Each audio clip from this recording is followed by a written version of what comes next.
al libro de Joel.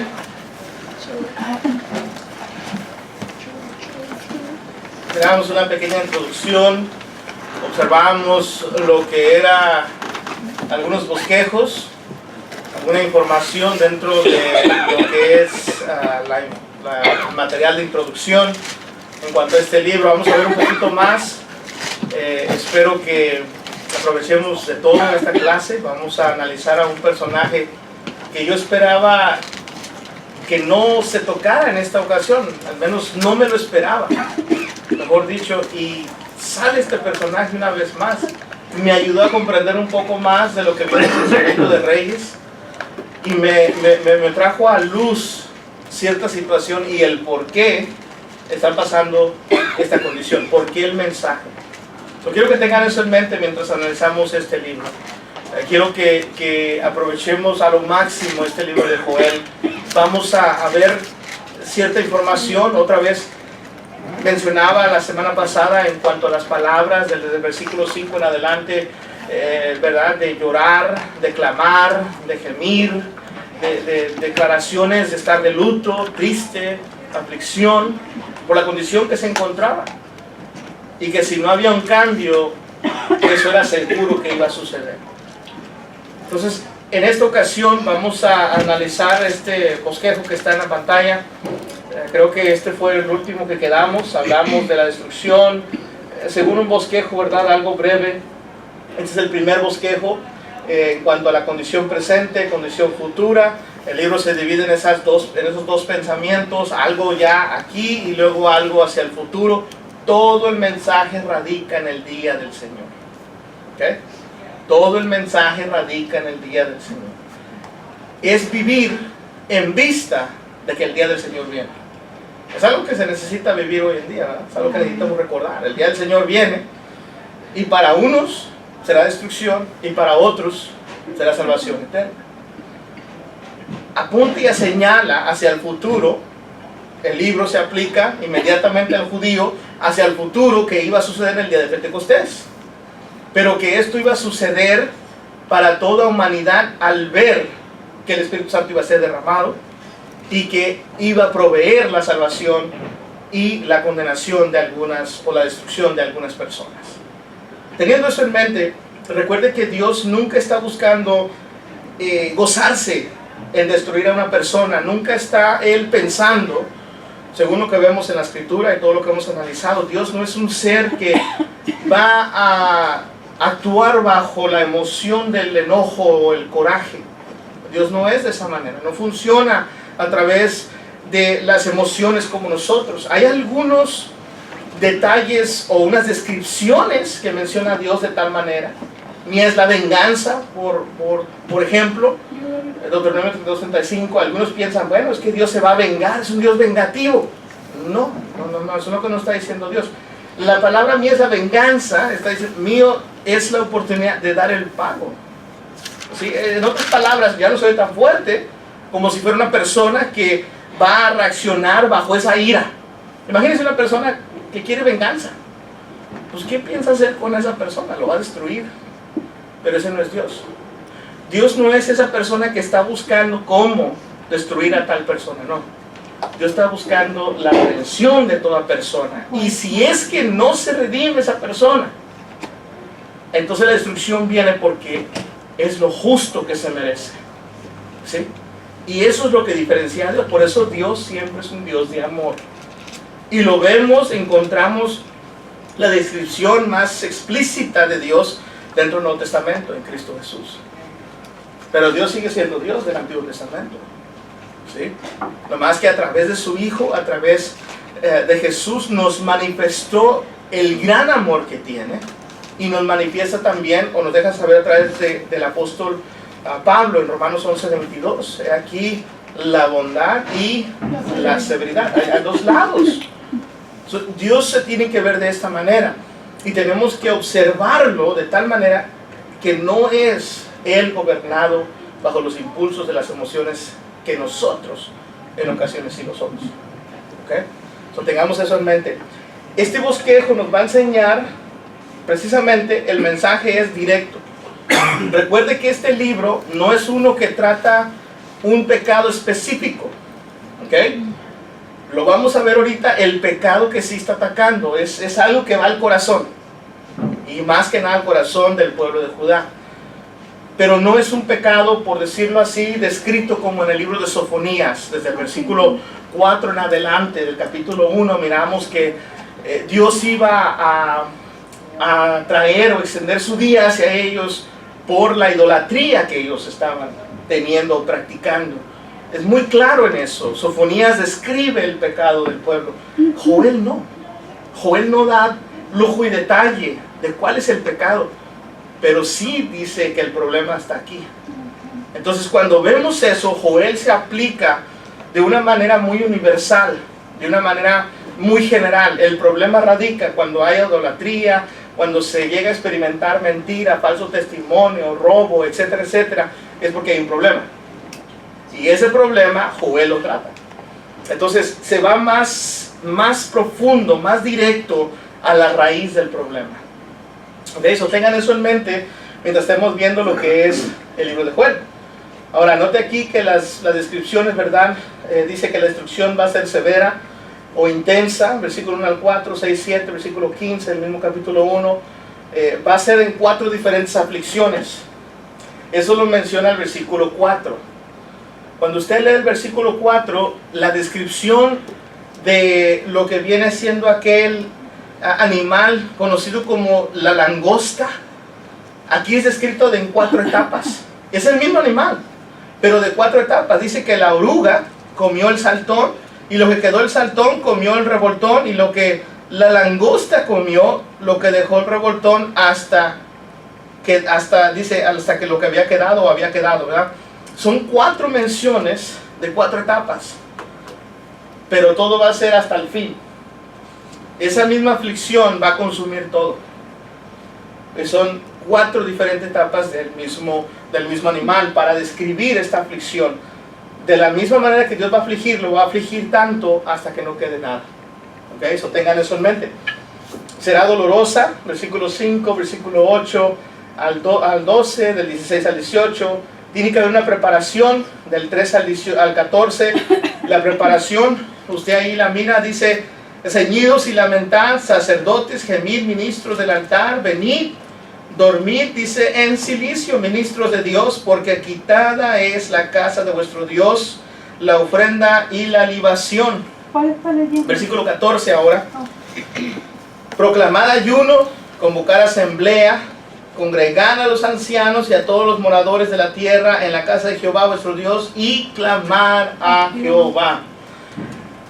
Vemos aquí que la preparación es: tienes que afligirte, tienes que sentir el dolor de esa aflicción, tienes que sentir la tristeza por tu condición y clamar a Dios. ¿Sí? Es un llamado al arrepentimiento. Vemos que el versículo 13 habla de lo externo, el versículo 14 y el 13 habla de lo interno, y el versículo 14 que acabo de leer ahorita, cuando dice clama a Jehová, es algo ya espiritual. El llamado es a Dios. El llamado es de entender lo que es la dependencia de uno para con su Creador. Entonces está la súplica también, el versículo del 19 al 20, la cual se va a llevar a cabo, y esta súplica dice que va a gemir, y van en este versículo 19 usa la palabra, dice que las bestias del campo bramarán, también dice a ti, porque te sacaron de los arroyos, de las aguas, y fuego consumido de las piedras del desierto. Va a haber un bramar, va a haber un llamado, va a haber un gran gemido, tanto de la creación, ¿verdad?, de los animales, como los residentes de Jerusalén. Esta situación vemos aquí. Y luego el capítulo 2 encontramos la condición futura del capítulo 2, del versículo 28 al 32, el día de la promesa, que es el Espíritu Santo, ¿verdad?, que va a ser derramado. El día del juicio nos habla del versículo 1 al 16 del capítulo 3, y la parte final de ese capítulo es el día de salvación. Si hay un juicio, hay una sentencia, y luego hay un día de salvación. Entonces encontramos en ese mismo día, que siempre es un día, el día. Cuando hace referencia a esto, es el mismo día que está siendo Dios hincapié, pero está hablando de que esto va a suceder ese día, tanto la condenación como la salvación. El bosquejo número 2 es algo más sencillo, no tan elaborado. Dice el día inmediato del Señor, del 1 al 20, el capítulo 1, capítulo 2, el día eminente del Señor, capítulo 2, todo el capítulo 2 y hasta el versículo 27, luego del versículo 28, el capítulo 2 y todo el 3 es el día final del Señor. ¿Okay? Tanto es inmediato, es eminente, es final. Tenemos esa otra descripción del día del Señor. Todo radica en eso, todo radica en el día que Dios ha establecido. Pues cómo debo de vivir en vista de ese día. ¿Okay? El bosquejo número 3 es algo más sencillo. Dice la advertencia y la preparación, capítulo 1 y capítulo 2, y luego el capítulo 2 al final, versículo 18 en adelante, el juicio, dice el resultado final. Algo en lo cual usted puede ir ubicando o ir viendo el juicio, su resultado final. Entonces, les doy bosquejos para que usted entienda más o menos la carta o el libro, y de esta manera usted pueda tener una idea más sencilla, tanto un bosquejo elaborado como un bosquejo más sencillo y cada vez más sencillo. ¿Verdad? De esta manera se queda en nuestras mentes. De esta manera, cuando usted lea este libro, el libro de Joel, nos vamos a dar cuenta de lo que el mensaje es. Ahora, vamos a movernos a lo que es el capítulo 1. Joel, capítulo 1 y versículo 1. Déjenme les doy algo de trasfondo. Y aquí es donde les dije que va a aparecer un personaje que yo no me imaginaba que ese personaje iba a aparecer en esta ocasión. Pero me llamó tanto la atención. Déjenme les doy este trasfondo antes de entrar al libro de Joel, porque quiero que sepan qué es lo que está sucediendo, cuál es el escenario, cómo fue que llegó a esa condición el pueblo. Antes de iniciar, otra vez el exégesis, ¿verdad? La descripción de verso por verso, palabra por palabra, para poder comprender este libro, tenemos que regresar en el tiempo del rey Salomón. ¿Se acuerdan que el rey Salomón, allá su etapa final, ya cuando va a acabar su reinado, cuando va a acabar su tiempo, el rey Salomón, en el primer libro de Reyes 11, del 1 al 8, por la condición que estaba viviendo, por la situación que estaba él ahora llevando a cabo, lo menciona el libro. Vamos a pedirle a alguien que lo lea, para tener un poquito de participación, ¿verdad?, en la lectura. Vamos a ir al primer libro de Reyes, quien lo tenga lo pueda leer, del capítulo 11, del 1 a lo que es el versículo 8, ¿ok? Pero léalo a voz alta para que se pueda escuchar. Pero el rey Salomón amó, además de la hija de Faraón, a muchas mujeres extranjeras, a las de Moab, a las de Amón, a las hijas de Edom, a las de Sidón y a las Eteas, gentes de las cuales Jehová había dicho a los hijos de Israel: no os lleguéis a ellas, ni ellas se llegarán a vosotros, porque ciertamente harán inclinar vuestros corazones tras sus dioses. A estas, pues, se juntó Salomón con amor, y tuvo 700 mujeres reinas y 300 concubinas, y sus mujeres desviaron su corazón. Y cuando Salomón era ya viejo, sus mujeres inclinaron su corazón tras dioses ajenos, y su corazón no era perfecto con Jehová su Dios, como el corazón de su padre David. Porque Salomón siguió a Astoret, diosa de los sidonios, a Milcom, ídolo abominable de los amonitas, e hizo Salomón lo malo ante los ojos de Jehová, y no siguió cumplidamente a Jehová como David su padre. Entonces edificó Salomón un lugar alto a Quemos, ídolo abominable de Moab, en el monte que está enfrente de Jerusalén, y a Moloc, ídolo abominable de los hijos de Amón. Así hizo para todas sus mujeres extranjeras, las cuales quemaban incienso y ofrecían sacrificio a sus dioses.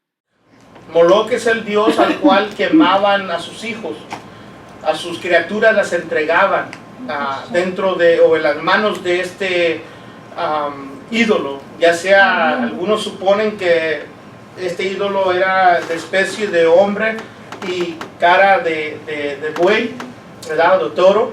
Entonces algunos especulan que este ídolo era hecho con las manos donde se le ponían brasas abajo y era de bronce o era de un metal que se calentaba a tal grado que cuando ponían la criatura allí, pues la quemadura era severa.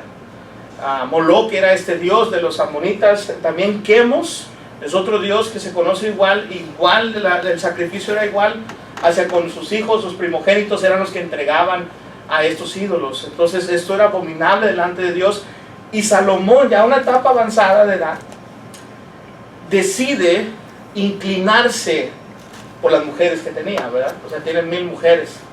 Encontramos aquí 700 ¿verdad? Concubinas, 300 esposas. Entonces tiene una gran cantidad. Salomón empieza él a ceder a este pensar.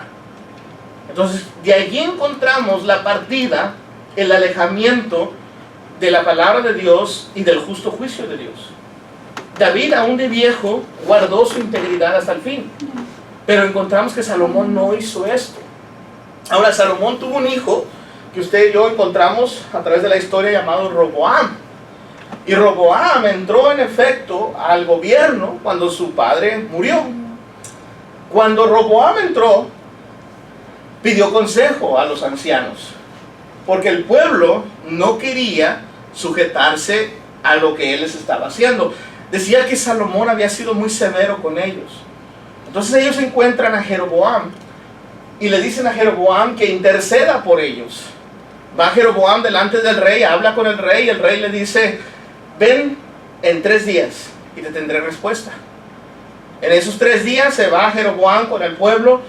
Se quedan algunos, Roboam se queda con sus ancianos, que los que estaban todavía en el tiempo de su padre, que le dijeron: mira, ¿sabes qué? Trata al pueblo con más misericordia, sé compasivos con ellos. Le dice todo lo que era una persona, un anciano, ¿verdad? La sabiduría que tiene. Sin embargo, no quiso escuchar a los ancianos, pide consejo a los jóvenes, y los jóvenes le dijeron: si tu padre fue severo, tú sé peor. Tú dales, y dales fuerte. Entonces encontramos que Roboam, ya cuando viene el tiempo, Jeroboam se presenta con el pueblo delante del rey. Encontramos esto en el capítulo 12, toda la historia. Y luego, después de esta situación, encontramos que el pueblo no quiere escuchar lo que tiene que decir Roboam. Después de esto empieza a afectar Roboam a tal grado que se siente amenazado, se va a Jerusalén, ya no quiere salir de allí. Y el pueblo entonces toma a Jeroboam y se va hacia el norte. 10 tribus. De las 12 que usted y yo sabemos, 10 tribus se van al norte. Y cuando vemos estas 10 tribus irse al norte, encontramos una vez más, cada vez más se intensifica la división. ¿Okay? El pueblo de Dios empezó a dividirse con su pensar y su corazón hacia con Dios. Ahorita la hermana nos acaba de leer que el corazón de Salomón se desvió, se alejó. De allí empezamos a ver estos problemas dentro del pueblo de Dios. Todo radica ahí. Todo radica ahí. Cuando uno permite que su corazón se aleje de la palabra de Dios, de su voluntad. Entonces, cuando vemos esto, encontramos un viaje. Cuando el pueblo salió, cuando el pueblo se fue, esas 10 tribus se fueron al norte, se fueron para nunca más volver. ¿Okay? Nunca más regresaron estas 10 tribus. De ahí encontramos que ellos, en el capítulo 12, versículo 25 en adelante, cuando Jeroboam ya está hacia el norte, llega a Samaria. Samaria se hace la capital ahora del reino del norte, están allí. Llega el tiempo de las fiestas y Jeroboam dice: estos se van a regresar, me van a dejar solo. ¿Qué es lo que voy a hacer? Ya sé lo que voy a hacer. Voy a edificar 2 becerros, voy a poner uno en Betel y uno en Dan. Y les voy a decir al pueblo: estos son vuestros dioses. Y luego van y dicen: ¿quién los sacó de la tierra de Egipto? Entonces que Dios ya no estaba en su corazón. ¿Cuánto tiempo había pasado que habían salido de la tierra de Egipto? No mucho tiempo. Siglos. ¿Siglos? No. Siglos habían pasado. Pero sin embargo, el pueblo empieza ahora, en este caso a través de Jeroboam, le dice: este es el Dios que te sacó de Egipto. Imagínense dónde quedó Dios en sí. Lo mismo dijo Aarón cuando construyó el becerro de oro. ¿Se acuerdan? Las mismas palabras. Jeroboam hizo lo mismo, pero siglos después y encontramos esta situación. Ahora, quiero que tengan esto en mente, porque esto es lo que está sucediendo. Aquí es donde empezamos a ver una vez más ese viaje, ese alejamiento, ese momento cuando el pueblo le dio la espalda a Dios y ya nunca quiso regresar. Hay una descripción también en Judas, si ustedes se acuerdan cuando vimos Judas, dice que los ángeles del cielo despreciaron el cielo. ¿Sí? Judas usa una ilustración de tal manera que se fueron, dice, si los ángeles no quedaron sin castigo porque despreciaron su morada. Cuando el pueblo le dé la espalda a Dios y se va para nunca más regresar, no puede quedar sin castigo. ¿Sí? Porque se aleja de aquel que bendice, se aleja de aquel que es la vida, que es la luz, aquel que puede guiar, aquel que da la enseñanza, el instructor, el maestro.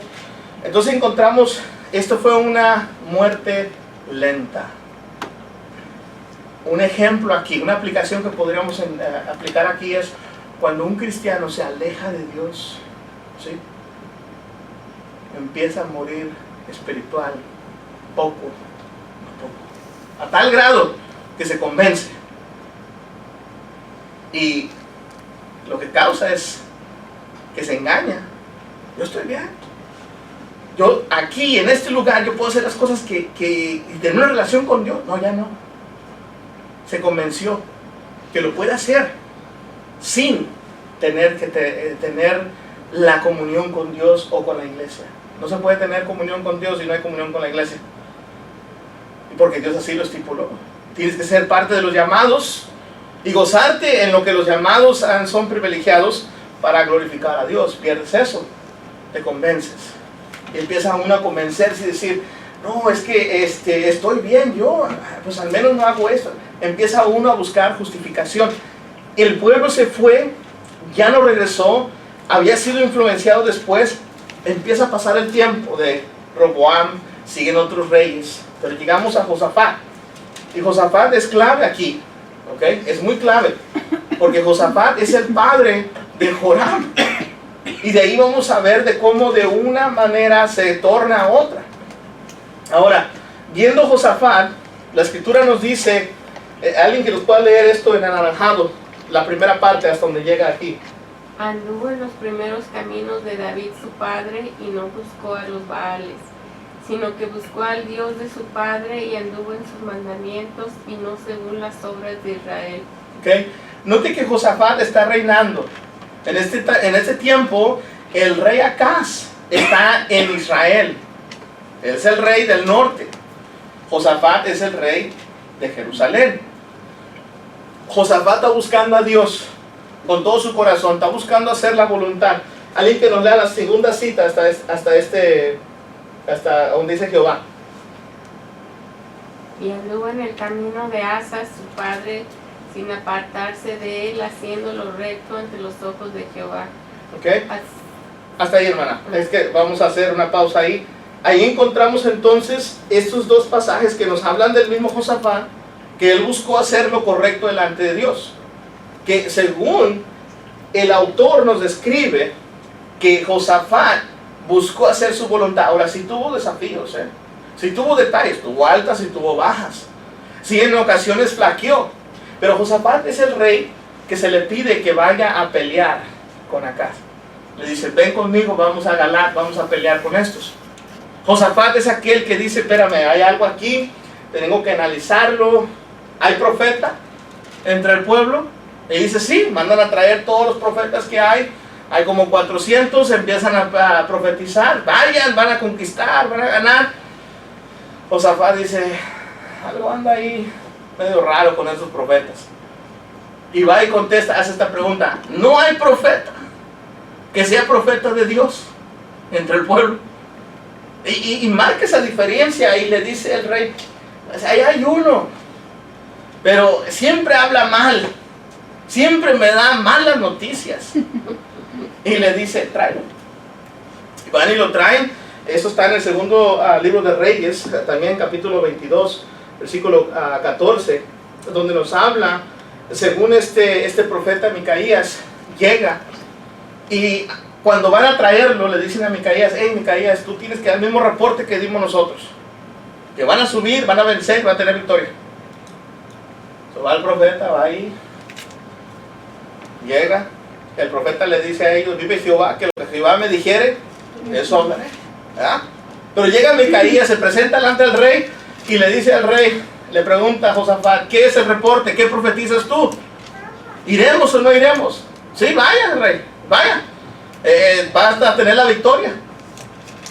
Y Josafat se queda pensando y dice, a ver, no que tenía reporte negativo, ¿cómo que tenía reporte malo? Entonces Micaías va y le empieza a contestar a él y dice, mira, Dios puso espíritu de confusión en estos profetas para que tú mueras, para que caigan, y ciertamente si vas a morir. Dice, Dios ha hecho esto. Viene uno de los profetas y bofetea a Micaías y le dice, ¿qué espíritu tengo yo de Jehová? Que nomás hable contigo y no conmigo. Entonces se empiezan a burlar de Micaías. Micaías les dice, mira, si tú vas, acuérdate de mí. Si es que yo he hablado palabra de Jehová, va a suceder. Se van los dos. Acá va y le dice, mira, yo me voy a vestir de uno de los soldados, pero tú vete al frente, le dice Josafat. Los reyes siempre peleaban hacia enfrente, pero en este caso el rey de Israel no quiso pelear enfrente, se desviste, se cambia la vestimenta y se viste de uno de los soldados de Israel comunes. En ese caso va Josafat hacia adelante, van peleando, y cuando miran a Josafat, miran que no es de Israel, lo dejan de perseguir, pero Josafat dice ahí en la escritura que Josafat clama a Dios y Dios lo escucha. Entonces encontramos que dice que alguien avienta una flecha a la aventura, dice la escritura. Eso quiere decir, se fue nomás y le cae al rey acá. Y esa flecha le dio la herida de muerte. No salió de ahí. Muere el rey de Israel. Y encontramos esta situación que la escritura nos menciona de cómo empieza a ver la vida en Josafat. De cómo él empieza a buscar a Dios y continúa buscando a Dios. Pero hace conexión. Como conocía acá, se casa con la hija de él. ¿Saben quién es la hija de él? Débora, ¿no? ¿Diana? No, alguien que lea esta parte y ahorita nos vamos para adelante. Aún así dice, el pueblo aún no había enderezado su corazón al Dios de sus padres. ¿ok? Quiero que tengan eso en mente. Aunque el rey está buscando hacer lo correcto delante de Dios, el pueblo no se ha acomodado. Y aunque tengan a un líder que está buscando a Dios, no quiere decir que todo el pueblo lo esté haciendo. ¿Sí? Y a veces eso afecta al pueblo en sí. Pero encontramos, y quiero que vean esto, el pueblo tenía su corazón alejado de Dios, pero también llega Joram, primogénito de Josafat, que es su hijo.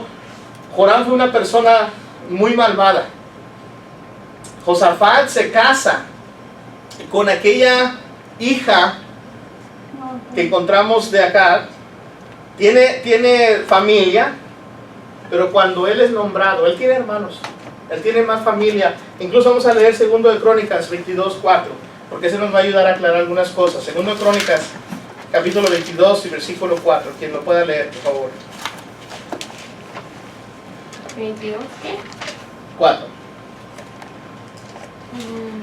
Hizo pues lo malo ante los ojos de Jehová como la casa de Acab, porque después de la muerte de su padre ellos le aconsejaron para su perdición. Y él anduvo en los consejos de ellos y fue a la guerra con Joram, hijo de Acab, rey de Israel, contra Hazael, rey de Siria, a Ramón de Gad, donde los sirios hirieron a Joram. Hasta ahí, hermanita, disculpe. Quiero aclarar algo porque a lo mejor va a causar confusión a alguno de ustedes. Hay 2 Jorams y hay 2 Ocosías. ¿Okay? Está Joram, rey de Israel, y Joram, rey de Judá. Está Ocosías, rey de Israel, y Ocosías, rey de Judá. Entonces, si entendemos eso, cuando hagamos la división de uno al otro, algunos pasajes van a leer así, no quiero que se me confundan de cuál rey estamos hablando. Joram es el rey de Judá, porque Joel va a la nación de Judá, no va a la nación de Israel, no va hacia el norte. Este individuo, Joram, es una persona que, así como usted escucha que el pueblo tenía el corazón malo, Joram tenía un corazón que la única palabra para poder describirlo es un corazón podrido. ¿Ok? Podrido. Por la acción que él toma. Note lo que vemos ahí en Segundo de Reyes, capítulo 11. No sé quién lo pueda leer, versículo 1. Sale para atrás, Segundo de Reyes, capítulo 11 y versículo 1.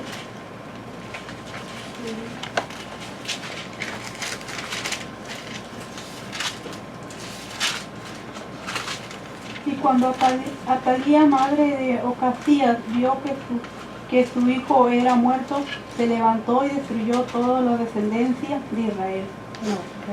Quiero que vean que Atalía es la madre de Ocosías. Ocosías es el hijo de Joram. Joram, cuando él llega al reinado, él manda a matar a todos sus hermanos. Él manda a liquidar a todo aquel que amenace su puesto o su lugar en el reinado. ¿Okay? Este fue el padre. La esposa, que es Atalía, cuando su hijo muere, ella, siendo de corazón malvado, manda a matar a los nietos y la familia, todo aquel que amenace su lugar en el reinado. Vemos esta mentalidad. Ahora, ¿de quién era esta Atalía hija? Según la inscripción nos menciona que era hija del rey Omri, rey de Israel. Pero alguna otra inscripción o alguna otra cita nos menciona que es hija de Acab. Y Acab estaba casada con Jezabel. Cuando encontramos esto, la razón que se menciona referencia a eso era por el espíritu, la mentalidad. ¿Sí miraron que aquí decía que Josafat era igual que su padre David? David no fue su padre. La razón que lo relaciona con David es por el espíritu de David, la intención de David, la mentalidad de David. Y cuando uno se inclina a hacer el bien en el tiempo de los reyes y buscar a Dios, lo relacionaban con David. Cuando no, lo relacionan con los dioses, con los reyes de Israel, porque todos fueron malos, todos fueron paganos. Entonces cuando vemos a Atalía, Atalía es mencionado referencia a Jezabel, hija de Acab, pero no era hija. La razón que hace eso es porque la mentalidad de Jezabel, que fue mala, existía en Atalía. Era la que te los traían los perros, ¿no? Sí, exacto. Cuando Jehú llega y le dicen, échenla para abajo, y aquellos la echan para abajo. Encontramos la muerte de esta mujer. Ella mandó a matar a aquel judío, ¿se acuerdan? Por quitarle la viña que tenía. Y le dijo al rey, acá, ve y pide, reclama tu viña. Ahora, ¿quién te la va a quitar? ¿No la querías? Ahí está. Entonces encontramos esta mentalidad, encontramos esta situación. Atalía era del mal corazón, Joram era del mal corazón, y ese era el rey en el tiempo de Joel. ¿Ok? Eso tal vez era una costumbre entre los sidonios, porque eran sidonios ellos, eran descendientes. Ahorita leyó la hermana que eran de los ídolos de los sidonios. De esta gente era de donde vino la mujer Jezabel, que llegó a casarse con el rey de Israel, que tuvo hija, y esa hija vino o tuvo el espíritu de la hija del hombre, con el mismo espíritu, la misma mentalidad, la misma creencia y enseñanza de eliminar todo aquello o toda aquella persona que amenazara su lugar en el reinado. Jezabel era la hija de Bet-Baal, rey de los sidonios, y Atalía era hija de ella en el espíritu. Aquí lo aclara el primer libro de Reyes, y por si quieren la referencia, acuérdense siempre pedirla. Alguien que lea primer libro de Reyes, capítulo 16, y versículo 31, y alguien que lea segundo de Reyes 8, versículo 26. Alegrese los cielos y gócese la tierra, y digan a las naciones, Jehová reina. Ese es primer libro de Reyes 16. 31. Porque le fue ligera Ajá. cosa andar en los pecados de Jeroboam, hijo de Nabat. Y tomó por mujer a Jezabel, hija de Edbaal, rey de los Sidonios, y fue y sirvió a Baal y lo adoró. Este es Acab, ¿ok? Este es Acab, el rey Acab, de cómo se casó con esta mujer Jezabel, ¿ok? Y esa mujer Jezabel era de los Sidonios. Y esa mentalidad que existía en ellos era la que se trascendió tanto al pueblo de Israel del norte como al pueblo de Judá. Y encontramos esa situación. ¿Alguien que lea Segundo de Reyes 8:26? De 22 años era Ocasías cuando comenzó a reinar y reinó un año en Jerusalén. El nombre de su madre fue Atalía, e hija de Oris, rey de Israel. ¿Ah? Omri, rey de Israel. Entonces encontramos ahí la referencia de quién era hija del rey Omri. El rey Omri es el que sigue después de Joram.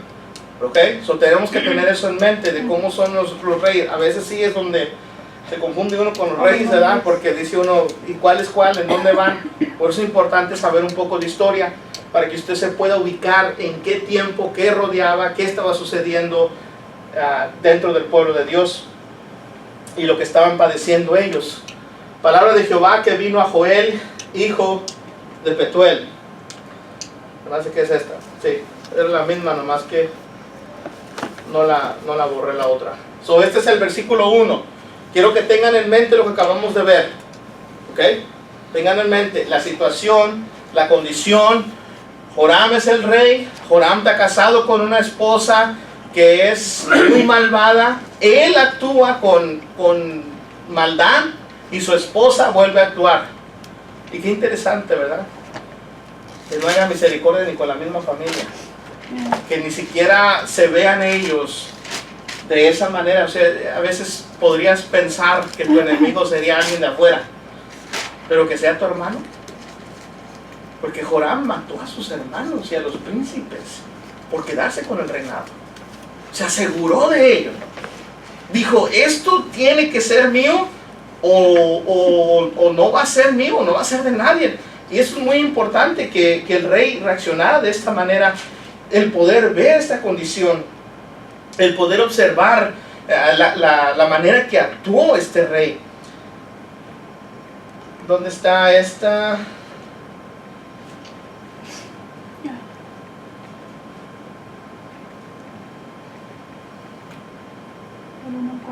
Estaba pensando en el pasaje, nomás que se me escapa ahorita de la mente. Pero usted va a encontrar, todo esto lo leímos en el segundo libro de Reyes, desde el capítulo 21. Segundo de Crónicas, lo vimos en el capítulo 21 en adelante. Y el versículo 4 de segundo de Crónicas, capítulo 21, y versículo 4 es lo que quiero hacerles hincapié de Joram. Dice, fue elevado, esto es, cuando ya se le dijo, tú vas a ser rey, cuando él ya aseguró su puesto, Joram dice, reinar en el lugar de su padre, dice, luego que se hizo fuerte, esto quiere decir, luego que tuvo la autoridad, mató a espada a todos sus hermanos y también a algunos de los príncipes de Israel. Y él era de Judá. Pero manda a matar a algunos príncipes, no quiere que nadie le afecte. ¿Sabía que la familia tal vez iba a reaccionar? Sí. Dice, eliminemos a todos. Él quiere asegurar su lugar. Y lo mismo hace Atalía. Eso es lo que quiero que tengan en mente. Eso es lo que está sucediendo. Esa es la mentalidad, esa es la sociedad que se está llevando a cabo cuando viene el profeta Joel. Ahora, palabra de Jehová que vino a Joel, hijo de Petuel. Versículo 1. Nos deja saber, este libro inicia con una declaración de que el mensaje viene de Dios o vino directamente de Dios. Fue Dios quien declaró el mensaje al profeta Joel, el quien va a declarar al pueblo, y que en tiempos pasados encontramos que Dios se manifestó de diferentes maneras.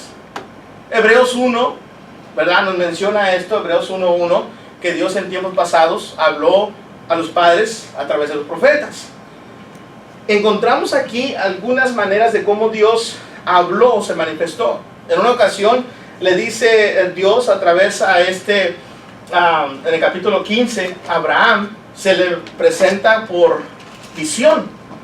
Y dice que vio visiones.